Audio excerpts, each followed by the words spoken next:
From the Jeannie Hayes Virtual Studio, this is Marquette Now. Good evening, I'm TJ Dysart. And I'm Phoebe Gable. Welcome to Marquette Now. Coming up, students react to the increase in tuition. Why are they increasing the tuition? What's the whole point? Where's that money going towards? Hitting downtown? Not at McGillicuddy's. With a 10-day suspension of the Class B Tavern doing business as McGillicuddy's Bar and Grill.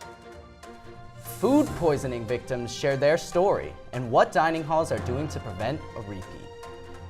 I could not eat at Straz for 2-3 weeks just because I was so worried about getting sick again. And later, how the basketball teams fare in their season openers. But before all that, the results of the 2022 primary elections are in. Incumbents in both the races for the Senate and governor come up on the top despite tests from new challengers. Republican incumbent Ron Johnson beat Democratic challenger and former Lieutenant Governor Mandela Barnes in the Senate race by a thin margin of 30,000 votes. This is Johnson's third consecutive term as senator. Democratic incumbent Governor Tony Evers wins 4 more years in office as he beats Republican challenger Tim Michels by 90,000 votes. Evers' new lieutenant governor is Sarah Rodriguez, who won the Democratic primary for lieutenant governor in August. She will take office on January 3rd. The Mandela Barnes campaign holds their election night event in the Turner Hall Ballroom in Milwaukee. Marquette Now's Andrew Hubick stayed up late to recap the races. It all comes down to this. After months of non-stop campaigning, millions of dollars spent, and fairly balanced polling numbers, Wisconsin has had their say. You gotta vote for the right people that you know are gonna take those decisions. Otherwise, you're putting the future in hands of people that may not have your best intentions in mind. Other candidates held their election night events across the state, but for Democratic Lieutenant Governor Mandela Barnes, all roads lead home. His team chose to hold their election night event here in Milwaukee at the Turner Hall Ballroom. Both campaigns have been pushing hard over the last couple weeks to get their final message out to voters. It's all about getting out every single person to vote that we can, making sure everybody knows the power of their vote and the importance of their vote. That, really here in Wisconsin, there is the opportunity to shape the future of the state and also the future of the country. And with so much at stake here, we can't have anybody sitting on the sidelines. Mandela Barnes faithful waited hours for a solid result. However, on Tuesday night, the race was too close to call, and more information came out Wednesday morning. Thank you all again. Keep partying. You can keep partying. You can't stay here, but you gotta go somewhere else, but you can keep partying. Ron Johnson did come out victorious. With a strong showing in rural counties, Johnson retained his seat. So I think it was expected. With the projections, I think we kind of knew that the Republicans would take a lead in both the Senate and the House, which is what we see. So I think we're pretty content. Elsewhere in the race for governor, Democratic incumbent Tony Evers took the win over Republican Tim Michels. The race wasn't as close as the Senate, as Michels conceded defeat just past midnight. Try and work on keeping inflation low, getting gas prices back down. I think that's going to be the priority moving forward. The campaign advertisements are over. The constant text messages from candidates will begin to end. The state has decided to stick to the status quo. In an election where a lot could have changed, Wisconsinites seem content with the current state of affairs. I'm Andrew Hubick, Marquette Wire News. And while the results of the midterm election have already been released, a question remains. How did the students get to the polls? The Voting Buddies program aims to allow students to vote early and easily. Students take advantage of the ability to vote. Some are first-time voters utilizing the free shuttles to the polling stations. Just very important given what we're going through right now. So I think it'll be important to go out and vote. I think everyone should go out and vote. I think it was pretty much self-explanatory. I did think that it was going to be pen and paper or pencil and paper, but it was electronic, so it was pretty easy to do. Voting is easier with the help of the Voting Buddies program, and for students, the program continues identifying the importance of voting as a young American. The Board of Trustees announces an undergraduate tuition increase for the 2023-2024 school year. The undergraduate tuition is changing to $47,000. This is a 4% increase from this year. Honestly, like, why are they increasing the tuition? Like, what's the whole point? Where's that money going towards? And I feel like that's stuff that, like, we should know, especially because right now we're, like, in a recession and there's inflation. So it's just, like, the fact, I don't know if they were, like, considering that there are other costs that, like, students have to pay for and their families, so. A 4% increase has also been added to room and board rates. The university cites improvements to residence halls and dining halls as the reason for the increase. I mean, I'd really just like some transparency of seeing exactly where and how they plan to use that money and why they need it so much or so badly. Like, I feel like there's not usually a great reason, especially when, like, campus wages haven't gone up since literally ever. Tuition rates have increased nearly 40% this decade, according to the Marquette Wire's report. Municipal Court Judge Derek Mosley will be the director of the Marquette University Law School's Lubar Center for Public Policy Research and Civic Education. Mosley will hold public events and develop programming to expand the law school's role in public policy discussions. He has spent the last 20 years as a Milwaukee Municipal Court judge. Mosley will assume the role in January. The Native American Students Association hosts a Krispy Kreme fundraiser inside of La Lumiere Hall today. The group aims to host a number of events throughout the school year pertaining to Native American culture and history. The campus group hopes that fundraisers like this one today means more events. The past few years we've had a really small group with NASA, and so this year we really wanted to make a bigger effort with some more freshmen coming in to really get the group back together and kind of inspire more events this year. The association's next event is Soup with Substance on November 17th. A popular Water Street bar is facing a 10-day suspension from the City of Milwaukee Common Council's License Committee after residents cite loud noise and poor security. But as I found out, some might not agree. LED lights, friends, and loud music is a typical atmosphere that the five senses may pick up on a trip to Water Street. But for one popular bar, the noise may be a problem. The problem being, Milwaukee School of Engineering residents and residents in Milwaukee's Water Street are tired of the loud noise and lack security. And while some may think the loud noise is nothing to cry home about, I think if you're living above a bar, you should have a reasonable expectation that you're going to have some loud nights. The Milwaukee Common Council Licenses Committee sure thinks so. Rule with a 10-day suspension of the Class B Tavern doing business as McGillicuddy's Bar and Grill in the 4th Aldermanic District. Written objections have been filed.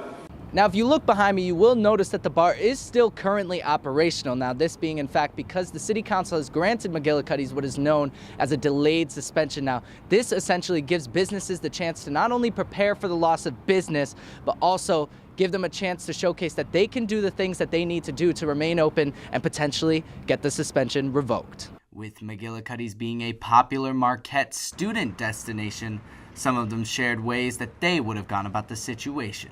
I mean, if I was an MSOE student, I'd probably just reach out to the bar first. I think that would probably make most sense. But as of now, making cents and dollars will have to wait. I'm TJ Dysart, Marquette Wire News. Make a Difference Day is November 12th. From 9 a.m. to 12:30 p.m., volunteers will be assisting older adults in the community with winter preparations. The event is in conjunction with ERA Senior Network and University of Wisconsin-Milwaukee. The Evans Scholars Foundation offers a full-ride scholarship to student golf caddies. The chapter's 57 scholars live in a house on Wells Street together. So my friends, like, when you have kids, make them caddy. Like, encourage them to apply for the scholarship because there's nothing like this, right? full tuition, full housing, and you get to live with great people for 4 years, and I think that's just awesome. Scholars holds events throughout the year to build their community. These events range from house holiday parties to community service. And I'm Sarah Richardson here with your current weather report.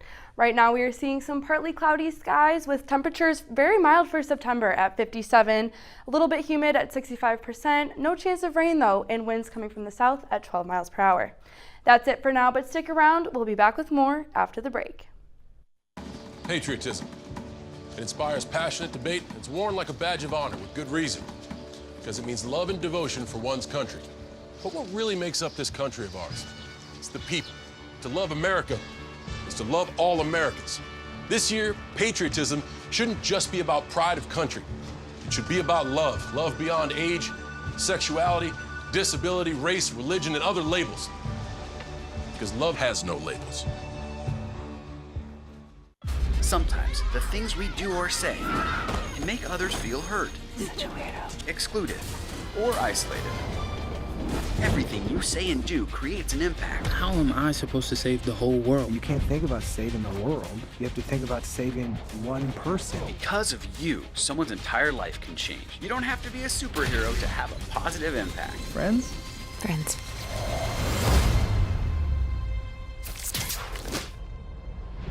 And welcome back to Marquette Now. I'm Sarah Richardson with a closer look at the weather. So tonight we are seeing some partly cloudy skies once again. Temperatures still very mild at 55 degrees, no chance of rain, and a little bit more humid tonight at 84%. Now looking for state overnight lows, some precipitation actually in the north side of the state, but overall temperatures are very mild, averaging right around the mid-50s to low 60s.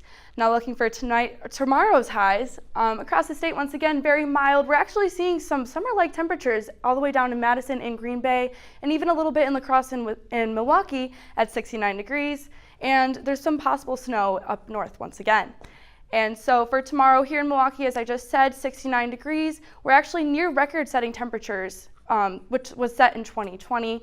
And once again, humidity at 61%. We might see some rain, 25% chance of that, and winds coming from the south at 15 miles per hour. Now looking at our 5-day forecast, right off the bat, you can see this weekend we might be getting some snow and temperatures dropping as low as 24 degrees, as you can see on Saturday. But that's it for weather. What are we gonna do with this snow this weekend? Man, Sarah, you know what I always say? If it's snowing, I ain't going. But you know where I might be going? I might be going to some late night Marquette events because they just put on one of their grooviest events of the year. The Alumni Memorial Union ballrooms transform into a 70s themed party for roller rink for one night only.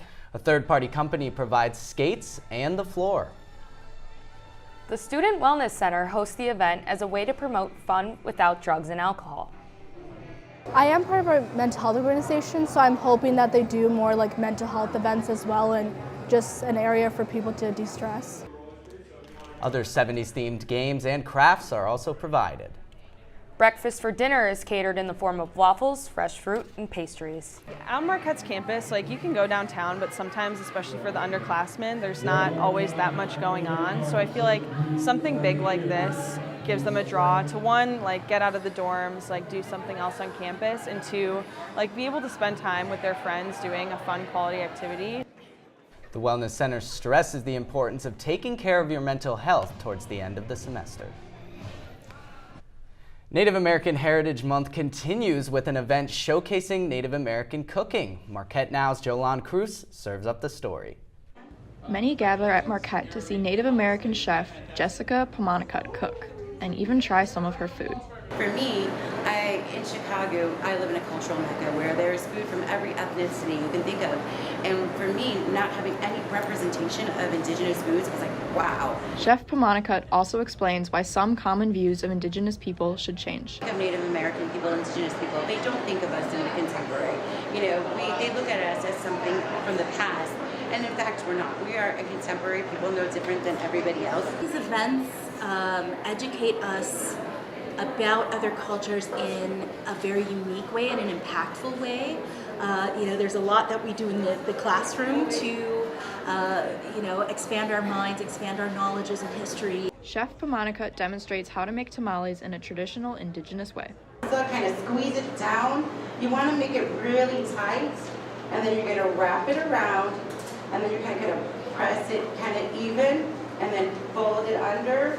There's so much division in our country.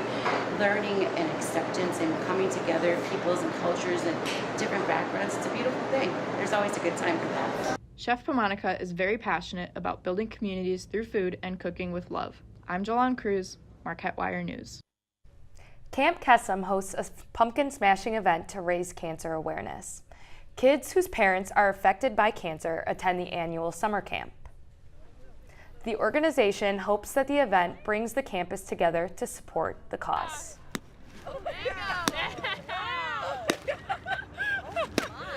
We've got our Smashing Cancer event, so today, November 7th, is National Cancer Awareness Day.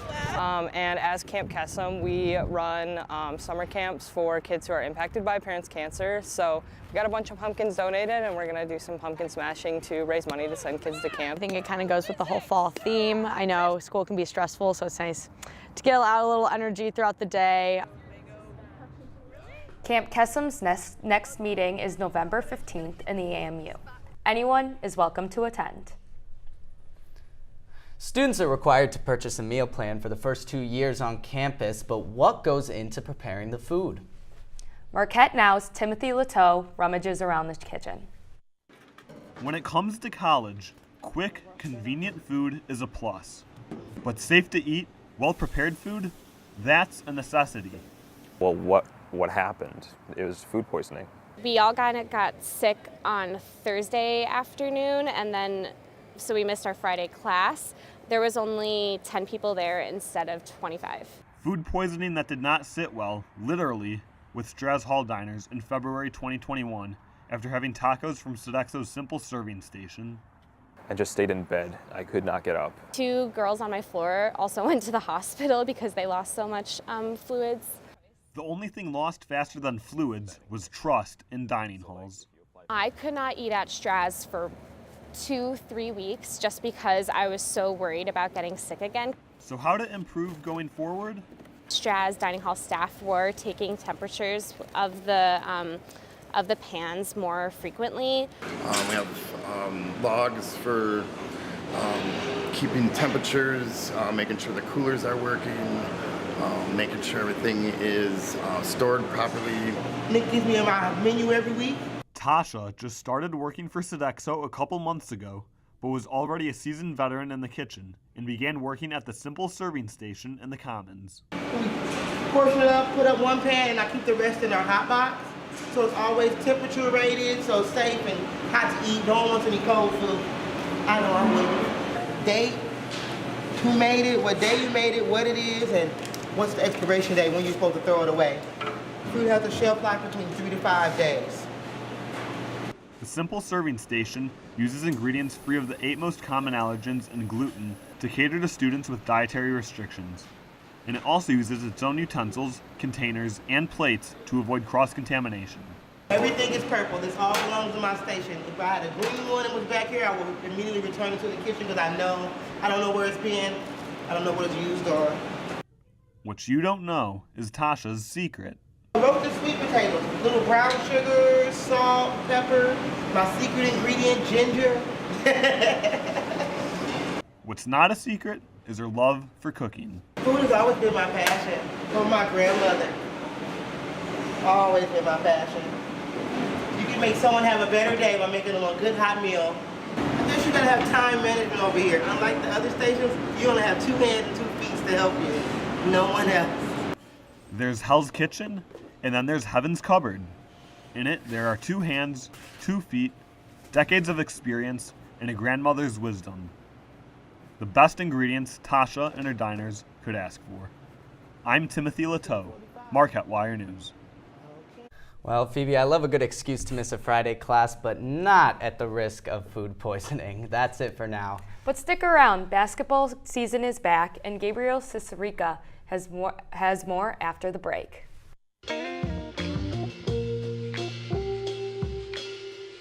After you joined our family, it was like, I really do feel complete now.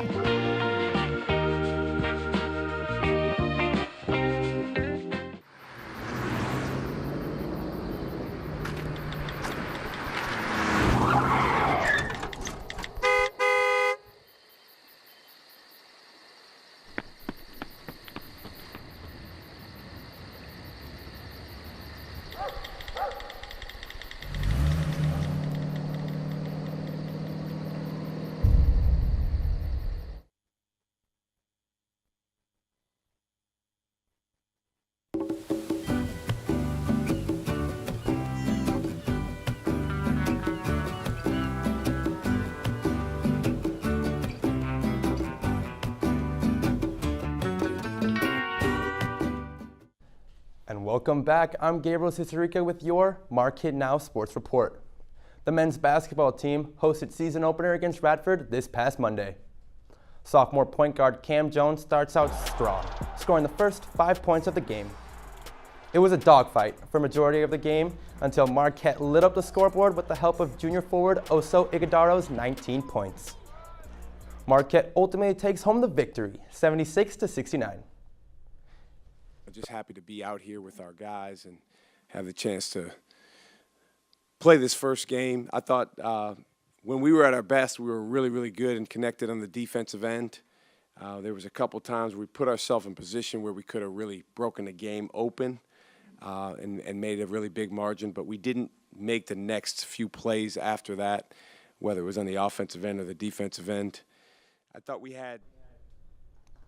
The women's basketball team kicked off its season with a big game against Fairleigh Dickinson on Monday.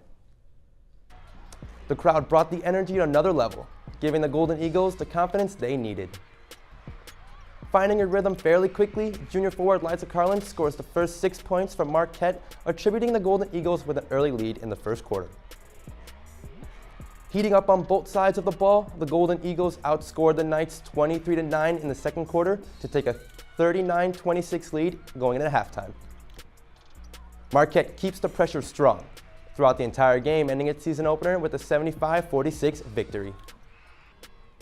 And senior guard Jordan King shows off the hot hand, scoring a career-high 24 points in the victory.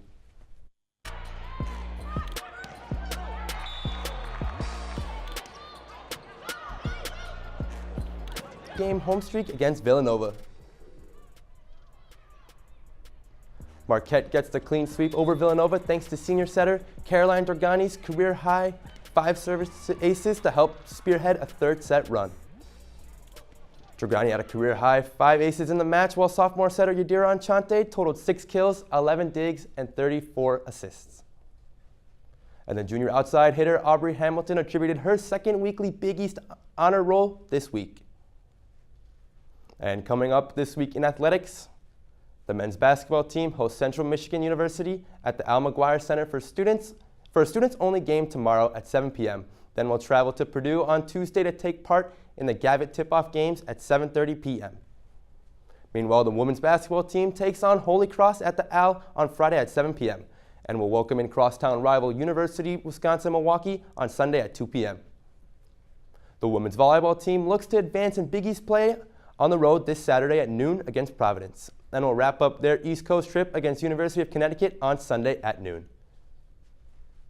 And that's it for sports, but don't go anywhere. Marquette Now will be right back with our Down to the Wire segment. Hey world, I have a quick message. It's about safe driving. All right, let's go. Anytime you're driving, have the seatbelt buckled tight, both hands on the wheel and your phone out of sight. When not in your hand trying to text somebody back, because if you do, your car might get smacked. The moral of the story, just put your phone down. The people on the road will stay safe and sound. Put your phone down, put your phone down. People on the road will stay safe and sound. Yeah.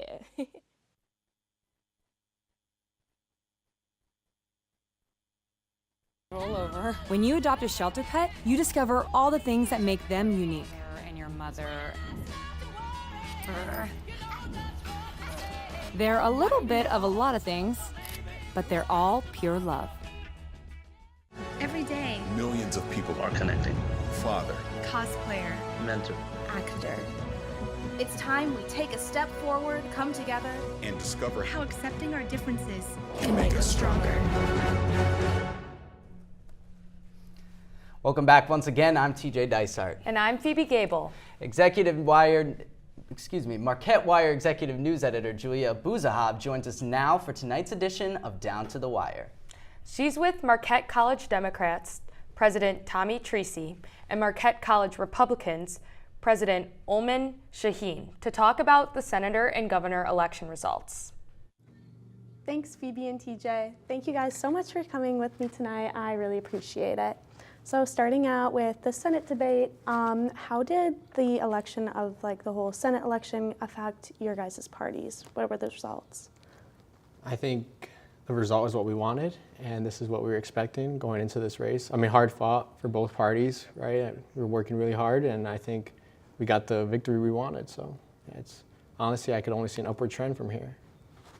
And Tommy, how did that kind of affect you guys?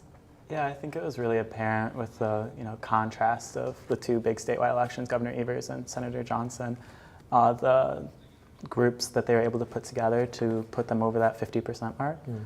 So I think it's going to be a reevaluation of how we can better create a party that works for all of Wisconsin. So that's just going to be putting that together for the next 2 years until we can try again and run another statewide candidate. And how do you think that Ron Johnson is going to kind of implement issues that college students care about? I think as college students, our area of concern, what we should be looking for is just safety on campus, right? We're in a highly populated city at times and crime can run rampant. And we just want to make sure that, I guess, Ron Johnson is looking out for the safety of his everybody in Wisconsin, not just in Milwaukee, Green Bay, Kenosha, but everywhere. And so I think as college students, we should be thinking about our safety and if we're really, I guess, being protected right now. So. And how do you think that Ron Johnson will affect voting age students? Well, I mean, we saw Gen Z show up this last election. It's really what put Governor Evers over the top and made Mandela so competitive. So I really hope Ron Johnson takes a look at young voters and looks at the issues we care about and decides to address some of those, whether it's like medical marijuana, whether it's bodily autonomy. There's so many options. I mean, even gay marriage is something that he's gone back and forth on. There's so many young issues that we care about that he can look at and try and, woo some of us over with. So now shifting to the governor election, Democratic incumbent Tony Evers wins his second term by 3% over former Republican candidate Tim Michels. So how did Tony Evers' victory kind of affect your guys' party? I mean, it was exactly what we wanted. I mean, as you kind of talked about with Senator Johnson, I think it really just goes to show how federal elections can be so partisan, but when it comes to statewide races, there's a lot more leeway. And so I'm glad that our state could come together behind a candidate that really is just out there trying to do what's best for everyone. Yeah, for Wisconsinites, I think that one was a little hard to swallow just because we wanted Michels to kind of take that new role as governor. I think for right now, we just got to count our wins that we got one in the Senate, and so that's great. We could just pray and trust that Governor Evers will do what's right for the state of Wisconsin, and I think, honestly, we could just find a way to work together, right, to help create a better Wisconsin, in my opinion. So. And back to a question I previously asked, what do you think that Tony Evers is going to do for college-age students? Yeah. I mean, I think that college affordability is something he'll be focusing on with the UW system. Obviously, Marquette, we're kind of a little bit outside of that. And again, like safety is a real concern here on Marquette, but everywhere, on every campus. So that's something Republicans hit him hard on, and so I think he's going to look there and try and find some real solutions for everyone. Yeah, and just kind of go off that point, I think as college students, we want to make sure that we're going to have a job in the future, right? That we're going to be able to do something that we could start working, right? And so I would want to see just a stronger economy from Wisconsin if Governor Evers is going to be in this new role, right? Thankfully, we got a new state treasurer, right, that's going to kind of be handling all that money, but I really think Governor Evers should be focused on just the economy for Wisconsin students, right? Because that's something college students are kind of looking forward to, right? After post-graduation, most of us. So. Well, that's all the time that I have tonight. So thank you guys so much for joining me, and I'll throw it back to TJ and Phoebe in the studio. Thank you. Thanks so much, Julia. Certainly a very important topic for the state of Wisconsin and our country. That's our report for tonight. Thanks for joining us. I'm TJ Dysart. And I'm Phoebe Gable. Remember to check out